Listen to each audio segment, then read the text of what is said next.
Hello friends, welcome to Riyaz classes. आज के session में हम यूनिट 7 की शुरुआत करेंगे जो कि है transnational corporations. This unit is part of IBO 1 MCOM IGNOU। Before we begin, if you like the videos that I'm sharing, do hit the like button. Do share your comments to let me know you find all this useful for your studies. Also, don't forget to subscribe so that you won't miss out on watching and learning from my videos. चलिए शुरुआत करते हैं इस unit की जो कि है unit 7 transnational corporations. तो यूनिट शुरू करने से पहले हम देख लेते हैं कि हमको क्या क्या टॉपिक्स इस यूनिट में कवर अप करना है। तो सबसे पहले हम शुरुआत करेंगे TNC के डेफिनेशन से, यानी कि जो ट्रांसनेशनल कॉर्पोरेशंस होता है वो है क्या। Then we will study about why firms become transnational. काफ़ी सारे कंपनीज होते हैं जो कि ट्रांसनेशनल बन जाते हैं और वो क्यों बनते हैं वो हम देखेंगे। देन जो ट्रांसनेशनल कॉर्पोरेशंस होता है उनके कुछ स्पेसिफिक फीचर्स होते हैं जो कि उनको जो हमारे मल्टीनेशनल कॉर्पोरेशंस होते हैं उनसे अलग करते हैं। तो वो सब क्या क्या फीचर्स है वो सब हम देखेंगे। Then theories explaining emergence of TNC in world economy.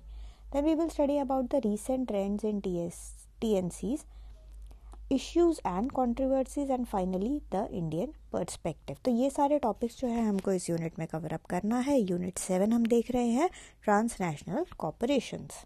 So globalisation आ गया है। ग्लोबलाइजेशन में हमने क्या पढ़ा था कि ग्लोबलाइजेशन में जो है गुड्स एंड सर्विस वगैरह जो है, अब वो जो बाउंड्री है एक स्टेट एक कंट्री का जो बाउंड्री है उस बाउंड्री से जो है बाहर चला जाता है। ओके, हम जो ट्रेडिंग है यहाँ पे ट्रेड हम दूसरे कंट्रीज़ के साथ करते हैं। जो गुड्स एंड सर्विसेज होता है उनका एक्सपोर्ट और इम्पोर्ट वगैरह होता है।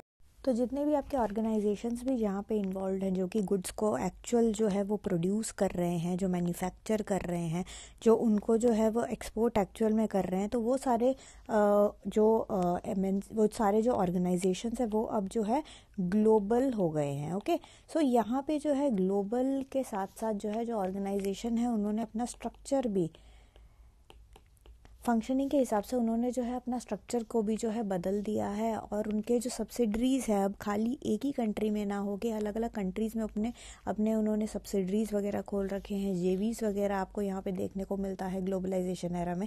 तो यहाँ पे काफ़ी सारे डिफरेंट टाइप्स ऑफ ऑर्गेनाइजेशंस जो है वो धीरे धीरे करके आते हैं, जिसमें MNCs जो है दे आर मल्टीनेशनल कॉर्पोरेशंस, और ट्रांसनेशनल कॉर्पोरेशंस भी जो है हमको बहुत ज़्यादा जो है वो देखने को मिलता है। तो यहाँ पे ओवरऑल ट्रांसनेशनल कॉर्पोरेशंस में भी हम यही देखेंगे कि भाई वो भी सेम ऑर्गेनाइजेशंस होते हैं, बहुत बड़े बड़े बिजनेस हाउसेस होते हैं जो कि क्या कर रहे होते हैं, वो एक्सपोर्ट और इंपोर्ट कर रहे होते हैं। किस चीज़ का? भाई यहाँ पे गुड्स एंड सर्विसेज का जो है ट्रेडिंग चल रहा होता है, एक्सपोर्ट और इंपोर्ट चल रहा होता है बिटवीन वेरियस कंट्रीज। ओके, यहाँ पे from country A to country B जो है गुड्स जा रहा होगा, रिटर्न में आपको जो है मनी मिल रहा होगा, फॉरेन एक्सचेंज मिल रहा होगा। तो यहाँ पे गुड्स एंड सर्विसेज का एक्सचेंज हो रहा है और यहाँ पे ट्रांसनेशनल कॉर्पोरेशंस भी जो है they are engaged in all these activities. तो यहाँ पे हम ट्रांसनेशनल जो कॉर्पोरेशंस हैं उसके बारे में थोड़ा सा और डिटेल में देखेंगे कि भाई वो एक्चुअल में जो है वो होते क्या है, और वो हम जो मल्टीनेशनल कॉर्पोरेशंस पढ़ते हैं, जो MNCs जो होते हैं, उनसे how are all these TNCs different from these MNCs, वो हम आगे देखें। तो अब हम जो है जो TNC पे एक्चुअल आता है कि भाई TNC होता क्या है। ओके, तो डेफिनेशन ऑफ TNC हम देखेंगे। जो ट्रांसनेशनल कॉर्पोरेशंस है उसको समझने के लिए हम जो है MNCs को पहले देख लेते हैं कि भाई MNC होता क्या है। MNCs को समझ के हमें जो TNC है वो बहुत इजीली समझ आ जाएगा। तो MNC यहाँ पे क्या लिखा हुआ है कि भाई जो MNCs होते हैं produce commodities and products for domestic consumption of the country in which they operate. तो यहाँ पे MNCs कर क्या रहे हैं, ये प्रोड्यूस करते हैं goods and services. Okay, they produce goods and services for domestic consumption of the country in which they operate. तो अगर ये MNC जो है, अगर कंट्री यहाँ पे इंडिया है, अगर इंडिया के अंदर, ये इंडिया के बॉर्डर के अंदर जो है ये MNC है, तो ये अपना जो प्रोडक्ट्स एंड सर्विस जो भी बना रहा होगा ये कंट्री के लोगों के लिए, इंडिया के लोगों के लिए ही बना रहा होगा। तो ये जो भी जो है वो प्रोड्यूस करेगा, जो भी प्रोडक्ट वो प्रोड्यूस करेगा, इसका जो भी प्रोडक्ट होगा वो कंज्यूम कहाँ पे होगा, वो कंज्यूम इंडिया के अंदर ही होगा। ओके, तो ये है हमारा MNCs। अब हम देखते हैं कि भाई TNC क्या होता है। TNC भी क्या करता है, वो भी प्रोडक्ट एंड सर्विस जो है वो बनाता है। ओके, वो प्रोडक्ट एंड सर्विस बनाता है but to meet the markets of third country. तो यहाँ पे जो है products and service mainly basically यहाँ पे आपके बाहर जो है बाहर के लोगों को ज़्यादा फोकस करके जो है वो बनाया जाता है। So this is the main difference between TNC and MNC की भाई जो एमएनसी में जो भी कमोडिटीज़ जिसका प्रोडक्शन होता है, जितने भी आपके प्रोडक्ट्स बनते हैं, they are all made for domestic consumption. जिस कंट्री में वो एमएनसी है उसी कंट्री में जो है वो प्रोडक्ट आपको जो है उसका कंजम्पशन भी उसी प्रोडक्ट में हो रहा होगा। जबकि टीएनसी में क्या होता है कि भाई उनके जो मेन फोकस उनका कहाँ रहता है, यहाँ पे मेन फोकस की बात है कि ऐसा नहीं है कि एमएनसी बाहर के लिए नहीं बेचते, मेन उनका फोकस कहाँ रहता है, फोकस पॉइंट जो उनका जो स्ट्रैटेजीज जो होते हैं वो किस एरिया में डायरेक्टेड होते हैं। एमएनसीज का होता है to produce commodities for domestic consumption, जबकि जो टीएनसीज होते हैं उनका प्रोडक्शन और of all this products and services जो है वो जो थर्ड कंट्री के नीड्स हैं वहाँ पे जो है उन नीड्स को मीटअप करने के लिए उनके प्रोडक्ट्स एंड सर्विसेज जो हैं वो बनते हैं। बट आज के टाइम में देखो जो एमएनसीज है वो टीएनसी भी हो सकता है, ऐसा नहीं है कि दोनों जो है वो सेपरेट एंटिटीज़ हैं, सेपरेट एकदम ही। कभी कभी जो है आजकल क्योंकि सब कुछ ग्लोबलाइजेशन इतना ज़्यादा हो गया है तो हम जो है इंटरचेंज करके जो है एमएनसीज को भी जो है they are also called as TNC, क्योंकि उनका जो ऑपरेशन है जिस तरीके से जो काम करते हैं एमएनसीज वो जो है ऑब्वियसली वो इवॉल्व होता चला जा रहा है।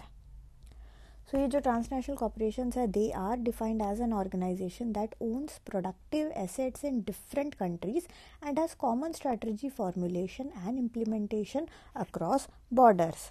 सो ऐसा नहीं है कि ये एक ही जगह होते हैं। जो ट्रांसनेशनल कॉर्पोरेशंस होते हैं, इनके जो ऑर्गेनाइजेशंस होते हैं, इनके जो प्रोडक्टिव एसेट्स हैं वो अलग अलग कंट्री में होते हैं। ऐसा नहीं है कि भाई ये एक ही कंट्री में डिफाइंड है, ऐसा नहीं है।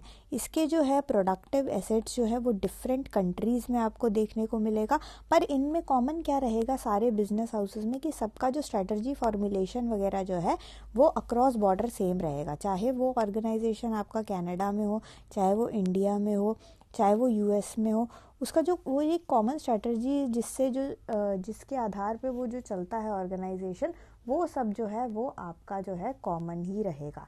They are engage in international production under common governance of their headquarters. तो यहाँ पे इनका एक हेड ऑफिस रहेगा एक जगह पे, किसी भी एक जगह पे जो है इनका हेड ऑफिस रहेगा, एचओ रहेगा, और जो वह एचओ जो है कॉमनली जो है उसको गवर्न करता है। Okay, all the factors of production move among units located in different countries. तो जितने भी फैक्टर्स ऑफ प्रोडक्शन होते हैं, अब कुछ इनके यूनिट्स कनाडा में, कुछ इंडिया में, कुछ यूएसए में, जितना भी फैक्टर्स ऑफ प्रोडक्शन होता है, ओके, फैक्टर्स ऑफ प्रोडक्शन होता है वो इन सारे लोकेशंस में जो है वो मूवमेंट आपको मिलेगा ही मिलेगा। Okay, so all this factors of production move along all the units that are located in these different countries. तो यहाँ पे जो है बहुत सारे सिस्टम्स बने हुए हैं इनके, जो कि बहुत सारे वाइड रेंज ऑफ एक्टिविटीज़ जो है ये करते रहते हैं। जैसे कि कई जगह पे इनका मैन्युफैक्चरिंग चल रहा होगा, कई जगह पे इनका मार्केटिंग चल रहा होगा, कुछ जगह पे इनका रिसर्च एंड डेवलपमेंट चल रहा होगा। तो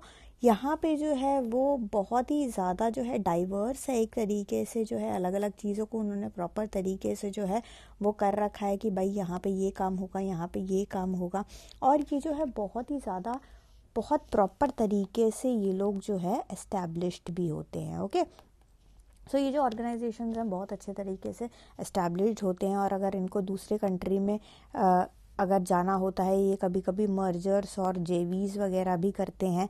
ये भी आपको जो है देखने को मिलेगा कैरेक्टरिस्टिक की ये जो है मर्जर्स करते हैं। एग्जिस्टिंग फर्म्स जो ऑलरेडी होते हैं, जो सिमिलर टाइप के अगर काम कर रहे हो तो वो उनके साथ जो है मर्जर्स कर लेते हैं, जेवीज वगैरह कर लेते हैं, एक्वायर वगैरह कर लेते हैं। पर डिसीजन मेकिंग तो है सारा वो पेरेंट जो उनका जो पेरेंटल जो होस्ट होता है, हेड ऑफिस जो होता है, वहाँ पे मेनली जो है डिसीजन मेकिंग सारा इनका होता है। उन्होंने जो है देखो अपने डिसीजन मेकिंग प्रोसेस को क्या कर रखा है, डिसेंट्रलाइज कर रखा है। ओके, ऐसा नहीं है कि हर जगह बैठ के जो है आपका डिसीजन मेकिंग चल रहा है, ऐसा नहीं है। ओके, उन्होंने उस चीज़ को जो है डिसेंट्रलाइज कर रखा है और प्रॉपर एक जगह बना रखी है कि भाई यहीं पे ही जो है वो सारे आपके जो है डिसीजन मेकिंग वगैरह होगा। तो इससे होता क्या है, एफिशिएंसी जो है वर्किंग में जो है वो एफिशिएंसी वगैरह जो है वो बढ़ता चला जाता है। अब हम पूछे कि भाई जो नॉर्मल ऑर्गेनाइजेशंस होते हैं, जो एमएनसीज होते हैं, वो ट्रांसनेशनल क्यों होते हैं। Okay, why firms become transnational, ये हमारा मेन क्वेश्चन है कि जो फर्म्स है वो ट्रांसनेशनल होने का काफ़ी सारे रीजंस होते हैं, उनमें से कुछ रीज़न जो है वो हम देख लेते हैं। पहला रीज़न यही है कि टू प्रोटेक्ट देमसेल्फ। जो फर्म्स होते हैं, अब फर्म्स का क्या होता है मेनली, वो ना एक बिजनेस साइकिल पे चलते हैं। ओके, उनका एक बिजनेस साइकिल रहता है प्रॉपर सा। अब फर्म्स जो है वो रिस्क पे, तो वो ऑलवेज उनके सामने कुछ ना कुछ अनसर्टेनिटी रहती है। वो हमेशा ये रिस्क पे चल रहे होते हैं कि उनका जो है, देखो डोमेस्टिक बिजनेस साइकिल, अब जैसे अगर ये खाली इंडिया में ही काम कर रहे हैं तो इंडिया का जो डोमेस्टिक साइकिल होगा किसी भी चीज़ का, लेट्स से कार का ही है तो कार का मैन्युफैक्चरिंग प्रोसेस, कार का पूरा प्रोसेस, एक बिजनेस का जो साइकिल होता है वो इंडिया में एक तरीके का होगा बट दूसरे कंट्री में वो दूसरे तरीके का होगा। ओके, तो और वो इंडस्ट्री, वो ऑटोमोबाइल इंडस्ट्री इंडिया में किस तरीके से है, फॉरेन कंट्री में किस तरीके से है, तो ये लोग क्या करते हैं कि अगर ये एक ही कंट्री में, इंडिया में ही अगर ये जो है इन्वेस्ट करे अपना पूरा, तो क्या पता कि कभी इंडिया में ऑटोमोबाइल सेक्टर में कुछ प्रॉब्लम आ जाए और उनका जो क्या होगा, उनका बिजनेस सफ़र करेगा। बट अगर लेट्स से कि जापान जैसी कंट्री में ऑटोमोबाइल इंडस्ट्री में अच्छा बूम वगैरह चल रहा है, तो अगर आपका एक सब्सिडरी, एक ऑर्गेनाइजेशन इंडिया में होगा, एक जापान में होगा, तो आपको जो है उतना नुकसान नहीं होगा। अगर खाली आपका इंडिया में रहता तो आपका नुकसान हो जाता।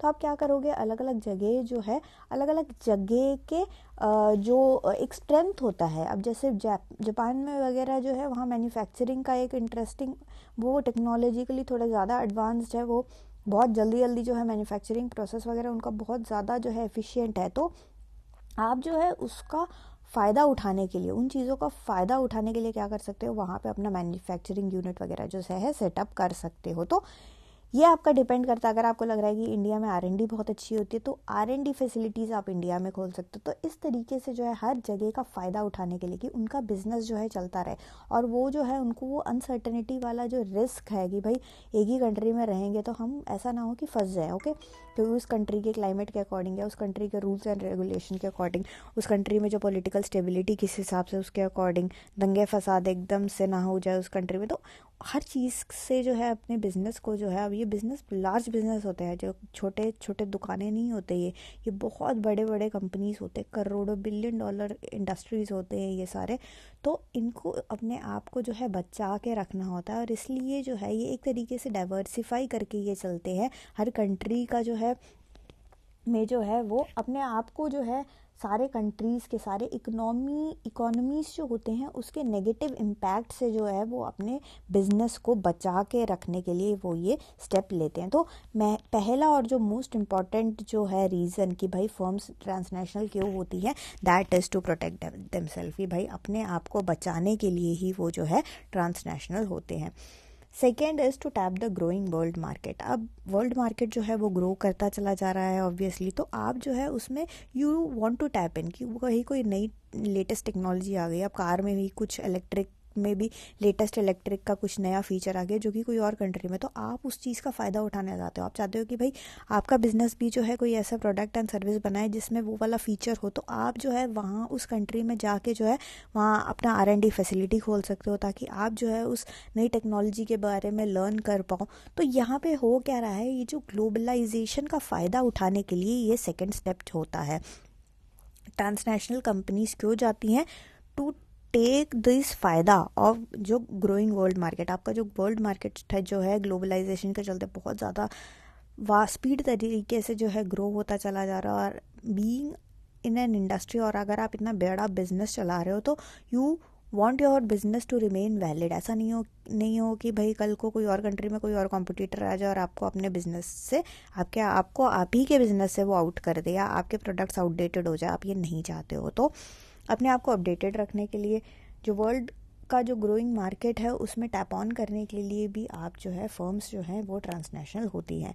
The third point is it is a response to increased foreign competition. देखो ये वही पॉइंट है कि भाई जो फॉरेन में है कंपटीशन बहुत ज़्यादा बढ़ता चला जा रहा है, टेक्नोलॉजी जो है बहुत चेंज होती चली जा रही है। अगर आप इंडिया में ही बैठ के बिजनेस करते रहोगे, ठीक है आप ग्रो कर सकते हो, ये नहीं कह रही मैं कि आप नहीं ग्रो कर सकते, आप यहाँ पे बहुत ज़्यादा पोटेंशियल इंडिया में ऑलरेडी, आप बहुत ज़्यादा रिच हो सकते हो। बट अब यहाँ पे हम जो है बहुत बड़े ऑर्गेनाइजेशन के ग्लोबल मार्केट को यहाँ पे हम फोकस कर रहे हैं। यहाँ पे खाली हम इंडिया के मार्केट को फोकस नहीं कर रहे, हम ग्लोबल मार्केट को, ग्लोबल ऑडियंस को फोकस कर रहे हैं। तो वहाँ पे जब आप ग्लोबली अपना प्रोडक्ट लेके जाते हो ना, तो वहाँ पे भाई ग्लोबल कंपटीशन भी आता है, दूसरे कंट्रीज़ के लोग भी हैं। ऐसा नहीं है कि आप एक कार बना रहे हो तो आपका कार बहुत ही यूनिक है, दूसरे कंट्री वाले भी कार चलाते हैं ना, ऐसा थोड़ी वो टोंगे पे जाते हैं, ऐसा नहीं है। बाहर के जो कंट्रीज़ हैं वहाँ पे भी क्या पता कोई वो लेटेस्ट टेक्नोलॉजी यूज़ करके अपना ऑटोमोबाइल बना रहे हो और कि उनका बहुत ज़्यादा एफिशिएंट हो जा रहा हो, तो ऐसा ना हो कि लोग वो ही ज़्यादा प्रेफर करें और आपका प्रोडक्ट जो है वो ना ले। तो अगेन जो फॉरेन कंपटीशन है उनसे बचने के लिए जो है कंपनीज़ को transnational.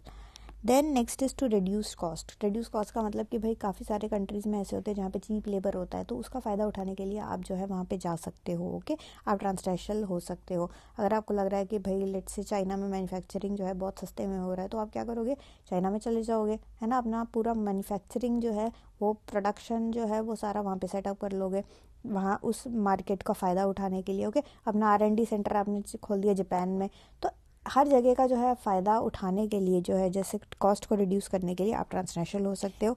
Next is to reduce tariff. TNCs जो होते हैं, जैसे बहुत सारे टैरिफ्स होते हैं फॉरेन मार्केट में भी जो है, तो उन सब से भी अगेन आपको बचाने के लिए जो है, अब जैसे यूरोपियन कम्युनिटी है, यूरोपियन कम्युनिटी में आप कुछ भी बेचने जाओ तो वहाँ पे ब्लॉक्स वगैरह होते हैं, तो वहाँ पे अलग तरीके के टैरिफ्स चलते हैं। तो वहाँ पे जो है आप देखो कि आप किस ब्लॉक में अपना सामान बेच रहे हो, कौन सा आपका जोन है जहाँ सामान बेच रहे हो, तो उन सारे टैरिफ्स का काफ़ी सारे जो ब्लॉक्स होते हैं उसमें जो है छूट होता है, बहुत सारा छूट होता है जो मैन्युफैक्चरर्स होते हैं उन सब के लिए, तो उनके लिए वहाँ जो है जाना सस्ता पड़ जाता है। तो अगेन ये टैरिफ्स वगैरह का फ़ायदा उठाने के लिए कंपनीज़ को transnational. And the final one is to take advantage of technological expertise. अब काफ़ी सारे कंट्रीज़ होते हैं जैसे जापान वगैरह में जो है टेक्नोलॉजी बहुत ज़्यादा एडवांस है, तो आप वहाँ का जो है फ़ायदा उठाने के लिए, वहाँ का जो है आप चाहते हो कि आपके कार भी जो है उस नॉलेज के साथ बने, उस एक्सपर्टीज़ के साथ बने, उस डिज़ाइनिंग आपकी ऐसी हो, आपका जो है इंजन इस तरीका हो, हर चीज़ जो है वो आपको जो है एक्सपर्ट नॉलेज के लिए भी अगेन जो है ये कंपनीज़ जो है, फर्म्स जो है, दे को transnational. So these are some of the reason जिसके वजह से ऑल दीज फर्म्स डिसाइड कि भाई हम भी जो है we will become transnational corporations, TNCs।